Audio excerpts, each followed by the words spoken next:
કેશોદના શેરગઢ ગામના સરપંચ સહિત એકને ઝડપી લીધી પોલીસ। કેશોદના શેરગઢ ગામે બે બાઇક ચાલકોને કારથી ઠોકર મારીને કચડી નાખવાનો કર્યો હતો પ્રયાસ। કેશોદના શેરગઢ ગામના પ્રવીણભાઈ વાળા અને દેવુભાઈ બાંભરિયાને મેંદરડા અજાબ રોડ ઉપરથી ખીચડિયા ગામના ધણસર પાસે રોડ ઉપરથી પાછળથી ફોર વ્હીલર કાર દ્વારા ઠોકર મારીને ઇજાગ્રસ્ત કરતા પ્રાથમિક સારવાર માટે કેશોદ આપીને વધુ સારવાર માટે જૂનાગઢ રિફર કરવામાં આવ્યા હતા।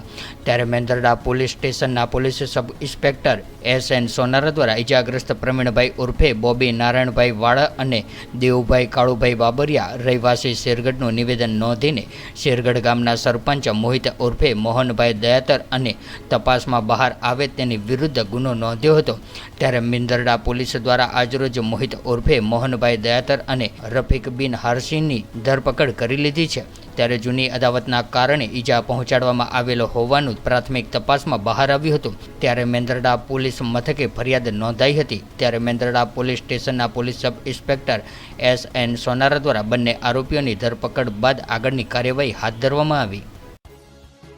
પોસ્ટે ગુનો રજિસ્ટર 240/2024 જે ગુનો દાખલ થયેલો હતો, જેમાં ફરિયાદી શ્રી પ્રવીણભાઈ ઉર્ફે નારાયણભાઈ વાળા અને તેમની સાથેના ભાઈને ઈજા કરેલ હતી, જે ઇકો ગાડી દ્વારા ટક્કર મારવામાં આવેલ હતી અને આ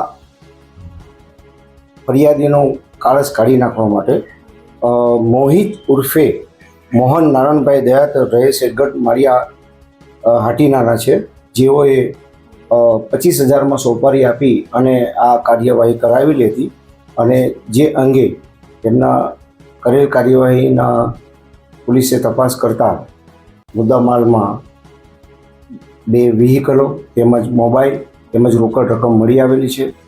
આ મોહિત સિંહ ઉર્ફે મોહન નારાયણભાઈ દયાતરનો ઇતિહાસ ખૂબ જ ગંભીર છે। તેઓને અગાઉ પણ પોલીસ ઉપર હુમલો કરેલો હતો અને તેમને ભ્રષ્ટાચાર કરેલ હોય, જેની એક્ટિવિટી માટે પ્રવીણભાઈ ઉર્ફે નારાયણભાઈ અવારનવાર માહિતીઓ માગતા હોય, જેની અદાવત રાખીને તેમની ઉપર પણ ફરિયાદો 2 અગાઉ કરેલી જ છે અને એની અદાવત રાખીને આ કાર્યવાહી એમની ઉપર કરવામાં આવેલી હતી। तो व्हाट्सएप, ट्विटर, फेसबुक, इंस्टा जहाँ भी आपका अकाउंट है, इसे शेयर बटन के द्वारा वहाँ पर शेयर करें।